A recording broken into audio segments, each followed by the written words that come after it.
Fala pessoal, sejam bem-vindos a mais um vídeo do meu canal. Olha que grave, empreiteiras que estavam impedidas, que eram impedidas de concorrer a licitações, elas voltam a atuar. Quem lembra aí da época da Lava Jato? Então, essas empreiteiras, elas voltam a atuar, a concorrer a licitações. Assista o vídeo completo para vocês entenderem o que está acontecendo, por que ninguém confia, os investidores não confiam em investir mais no Brasil. Antes da gente ir pro vídeo, não se esqueça de curtir, compartilhar, comentar e se inscrever no canal.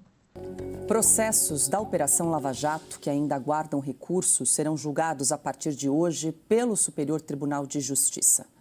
Ao todo, serão analisados 16 processos que envolvem os ex-ministros José Dirceu e Antônio Palocci e o ex-governador do Rio, Sérgio Cabral.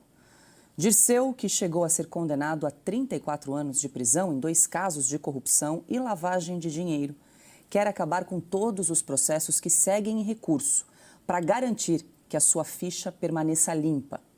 Já a defesa de Palocci quer que a Justiça devolva bens bloqueados durante as investigações. Caso consiga um parecer favorável, Palocci deverá conseguir acesso a mais de 35 milhões de reais. Sérgio Cabral também entrou com um processo para tirar a tornozeleira eletrônica.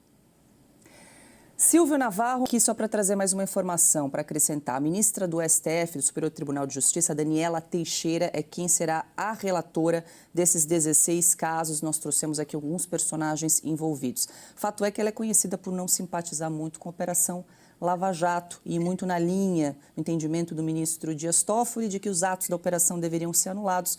Ou seja, a expectativa não é muito animadora aí para o julgamento desses casos em análise pelo STJ. Bem, Paula, você foi direto ao ponto.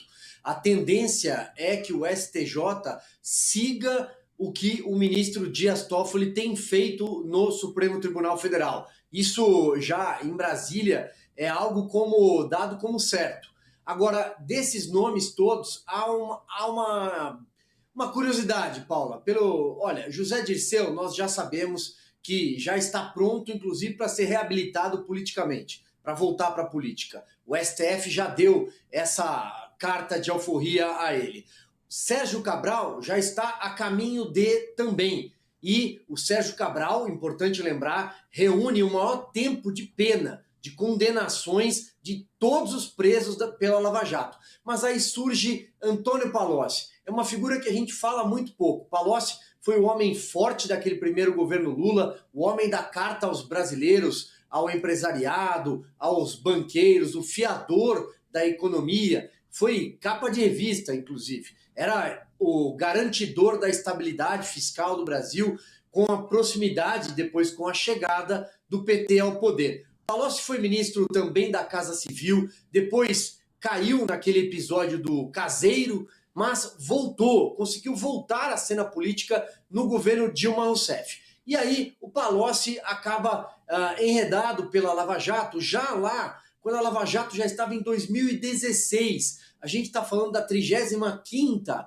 fase da Lava Jato em setembro de 2016. O governo Dilma já ruía, já caminhava para o impeachment. E o Palocci era tratado nas planilhas da Odebrecht como italiano. Tanto que Guido Mantega, o seu sucessor na área econômica do governo do PT, era o pós-italiano. Essa cifra que você se refere é aquela cifra dos 10 milhões de dólares que o Palocci acaba entregando para a justiça, que foi parar na mão dos marqueteiros do Petrolão. Era o João Santana e a Mônica Moura, a mulher dele. Então, a figura do Palocci aparecer agora talvez seja a novidade. Todo o resto a gente já conhece o filme, a gente sabe que vai seguir o revisionismo histórico, a Lava Jato vai ser levada em todas as cortes superiores, agora a gente já está no STJ, para debaixo do tapete, mas a figura do Palocci é interessante, porque ele abandonou a política, ele inclusive se desfiliou do PT. E, lembrando, Palocci, nessa acusação, essa 35ª fase, Operação Ormetá, setembro de 16 é alguém que apontou os marqueteiros do PT. E eles estão voltando. Tem um outro aí, não é mais o João Santana, mas já tem marqueteiro voltando para o Palácio do Planalto. Vários portais hoje trouxeram essa notícia, inclusive a gente colocou aqui na nossa tarja, né? Restos da Lava Jato. É o que a gente tem acompanhado, né? O sepultamento da operação, da maior operação de combate à corrupção no país, e agora 16 ações que devem cair nas mãos aí da 5ª turma do Superior Tribunal de Justiça, nas mãos da ministra Daniela Teixeira. Paula, bom, o nosso querido Silvio é a nossa enciclopédia da Lava Jato. Não tenho nem que colocar uma vírgula aí no comentário dele. A única questão que eu já vou dar um spoiler aqui é, de novo, o contexto do Brasil hoje, né? Daqui a pouco vamos falar do dólar batendo 6,20, e do pacote fiscal, que não foi muito bem visto, e o leilão de dólar, mais uma vez. Mas a verdade nua e crua é essa, que hoje o mundo olha para o Brasil e não leva o Brasil a sério por causa disso aí. Exatamente por causa disso. Estamos falando em um julgamento que vai beneficiar Dirceu Cabral Palocci. Temos um presidente da República que foi condenado em 3 instâncias com provas sobradas, como disse o desembargador do TRF4 de Porto Alegre, e as pessoas reclamando o dólar. Não tem como, Paula. Não tem como funcionar. Eu vou repetir o meu comentário de ontem. Nós podemos colocar para o Congresso votar as mais belas reformas econômicas. Nós podemos trocar o executivo por um executivo mais responsável, preocupado com o país, responsável em relação ao nosso caminho financeiro, social, econômico, institucional, que não dá. Hoje, quem está aqui fora olha para o Brasil e vê um Congresso de joelhos, a judiciário completamente aparelhado e sem o menor compromisso com a nossa Constituição, um executivo que tem as bênçãos deste judiciário comprometido. Não tem como dar certo, Paula. Não tem como dar certo. O Brasil, se não mudar, se todo o país não colocar o dedo nessa ferida terrível dessa justiça ativista, nós vamos enxugar gelo para todo o sempre, trocando Congresso, trocando Executivo. O problema está no Judiciário hoje. E neste ano, a Operação Lava Jato completou 10 anos. 2 empresas que protagonizaram o maior escândalo de corrupção do mundo voltaram a participar de licitações da Petrobras. As construtoras Andrade Gutierrez e Odebrecht, atual Novonor, que estavam proibidas de integrar os processos licitatórios da companhia, voltaram ao páreo depois que a petroleira as reabilitou no final do primeiro semestre do ano passado. Com a liberação para participar dos certames, as empresas venceram lotes de uma licitação para as obras de complementação da refinaria Abreu e Lima. Apesar do avanço das construtoras, um relatório de fiscalização de obras públicas alertou para os riscos às licitações, destacando a baixa competitividade e propostas com valores muito superiores ao orçamento de referência.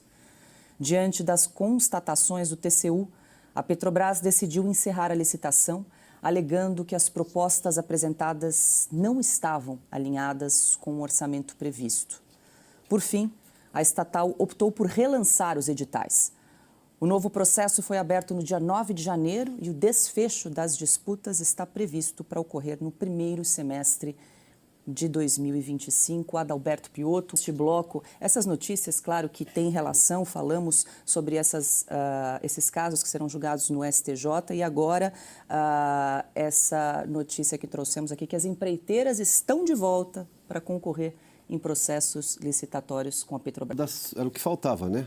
Porque você já está devolvendo dinheiro para um monte de gente, está tirando da prisão condenados. A Ana fez menção a um aspecto da imagem que o Brasil passa para o mundo. E isso conta na hora de um investidor colocar dinheiro aqui. E nós precisamos, sim, como qualquer país do mundo, que é investimento estrangeiro. Eu vou me lembrar do caso do Ronald Biggs. O cinema americano fez, porque justo, a história é verdadeira. Toda vez que um ladrão queria fugir para algum lugar do mundo, ia parar no Rio de Janeiro. Porque o Ronald Biggs, para quem não se lembra dessa história, foi o grande assaltante do trem pagador. Fugiu para o Brasil, casou-se com uma brasileira, teve filhos no Brasil e aí, por questões de legislação brasileira, não podia ser deportado. Depois ele mesmo escolheu voltar para Londres, foi preso e morreu na prisão. Essa é a imagem que o Brasil passava. Onde você quer, digamos, escapar da justiça, você viajava para o Brasil. Você fugia para o Brasil, mesmo não tendo nenhuma relação com o país. O que você tem agora, especificamente? Não dá para investir no Brasil, você começa a atrapalhar ou afastar o investimento, ou o empresário começa a fazer, digamos, uma análise mais cuidadosa, preocupado de que vão mudar a regra, de que corrupção... Vale só lembrar, durante a Lava Jato, o Brasil cresceu o investimento, voltou a ter investimento, porque as empresas sabiam que naquele momento a lei ia valer, porque você estava afastando, digamos, a concorrência desleal da corrupção. Porque a corrupção é uma concorrência desleal a quem joga dentro da lei. Neste momento, você vai ter que explicar, imagina só, para a sua matriz que você tem que entrar num jogo sujo, senão você pode perder a licitação, não pode não conseguir mercado. Enfim, essa é a imagem ruim que passa. E aí o país que, nesse momento, tem um problema fiscal gigantesco, uma saída de dólares imensa, uma procura por dólar que fez explodir o dólar, hoje chegou a 6,21 na máxima, depois baixou um pouquinho com a atuação do Congresso Nacional dizendo que ia votar esse pacote. Mas qual é a imagem que você passa? Você não consegue atrair esse investimento estrangeiro que poderia, entre tantas outras coisas, melhorar a questão do câmbio, ou seja, dar uma certa valorização para o real que está sendo desvalorizado, acho que por 5 dias consecutivos de forma muito, muito grande. Essa é a imagem, mas e veja só, vem de onde essa decisão? Da justiça brasileira, das mais altas cortes, incluindo o Supremo Tribunal Federal e agora o STJ, que também vai se debruçar sobre o caso. Com a expectativa não é positiva, levando-se em conta o histórico. Mas vai que o STJ, de repente, pode mudar de opinião e trazer um alento. Enfim, vamos ter que acompanhar. Augusto Nunes. Olha aqui, pelo menos uma boa frase aí o Alckmin deixou para a história. É a volta ao local do crime. Eles estão, no momento, destruindo provas dos malfeitos, como dizia Dilma Rousseff. Ela não usava a palavra corrupção, né? Não chamava ninguém de corrupto, porque ela estava no meio da quadrilha. Eles estão destruindo provas. Essa juíza que vai examinar o caso, ela é pouco simpática à Lava Jato e muito simpática aos ladrões. É previsível o resultado. Mas eu peço já no começo aí do comentário que, ao final, a grande equipe aí da produção, liderada pelo Cleiton Urbinha, responda a essas histórias que eles inventam com palavras dos próprios ladrões. Por exemplo, Palocci, eu não me lembro se isso aí está gravado em vídeo, o Silvio certamente vai lembrar. Mas ele, em algum lugar, em algum momento, ele diz, né, tentando aquela delação premiada que eles acabaram bloqueando os ladrões por medo, ele disse que dava dinheiro ao Lula, que deu dinheiro. Eu também queria que mostrassem, ao final desse comentário, o Sérgio Cabral confessando que era viciado em roubar. A gente tem de ser, nós temos de ser tão teimosos quanto eles. Eles mentem, a gente reapresenta a verdade, porque muita gente ainda não viu esses vídeos. Deixa eu ver se tem mais alguma coisa. Aqui, não. Bom. Marcelo Odebrecht, já na segunda pauta, né? Eles estão voltando ao local do crime com os mesmos parceiros. Vamos mostrar de novo o Marcelo Odebrecht falando do amigo do meu pai. Tá? Com toda a tranquilidade, ele está dizendo que o Toffoli está envolvido na roubalheira. E foi neste momento em que se divulgou quem era o amigo do meu pai, que começou o ataque à Lava Jato, se intensificou. e que começou a reação dos envolvidos, que acabou desembocando aí na ditadura do judiciário que estamos vivendo. É isso que eu queria registrar só. E tem uma das continhas que a gente reproduziu ontem também do Joesley, né, Augusto? Falando das contas, 70 Do milhões. Joesley, exatamente. Ontem também a continha. Exato, são continhas quase desativadas. Tal, Então vamos. Tem umas coisas que a gente assiste, a gente vê, a gente nem acredita, né? As empreiteiras aí voltando a concorrer por conta desse tipo de coisas que está acontecendo no governo, é que o dólar tá lá em cima, os investidores não querem, porque na época da Lava Jato, as pessoas começaram a confiar, os investidores começaram a confiar e investir no Brasil, por conta que eles estavam vendo, eles viam que estavam atuando contra o crime. Aconteceu a Lava Jato, o Brasil estava crescendo depois da Lava Jato. Agora, voltando, temos aí o governo atual que apoia as empreiteiras, apoia esse povo aí que são dono das empreiteiras. O que está acontecendo? Dólar lá em cima, ninguém quer investir no Brasil e as empreiteiras agora elas estão livres e podem voltar a concorrer às licitações. Aí Lula solta ainda: ninguém tem mais responsabilidade fiscal do que eu. Acredito que ele deve fechar os olhos, tampar os ouvidos, para não ver e não ouvir o que realmente está acontecendo no Brasil.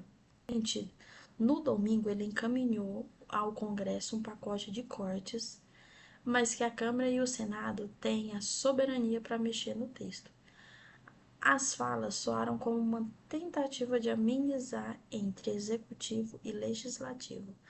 As preocupações com o aumento do gasto público e as relações do mercado levaram à cotação recorde do dólar e à queda na Bolsa Brasileira. São para Lula uma, abre aspas, bobagem, conforme a entrevista que ele deu no Fantástico na Rede Globo. Que nessa mesma entrevista foi onde ele mentiu e a própria repórter desmentiu o presidente Lula. Olha o que ele fala. Não é a primeira vez que sou presidente. Ninguém neste país, ninguém do mercado tem mais responsabilidade fiscal do que eu, afirmou. Conforme reprodução do jornal Folha de São Paulo, entre as principais medidas do pacote está a licitações do ganho real do salário mínimo, que vai acompanhar as mesmas regras do arcabouço fiscal. O governo também vai rever a regra de concessão do abono salarial, espécie de 14º salário pago a quem hoje ganha até 2 salários mínimos. Nos próximos anos, haverá uma transição para que o benefício passe a ser concedido a quem ganha somente um salário mínimo.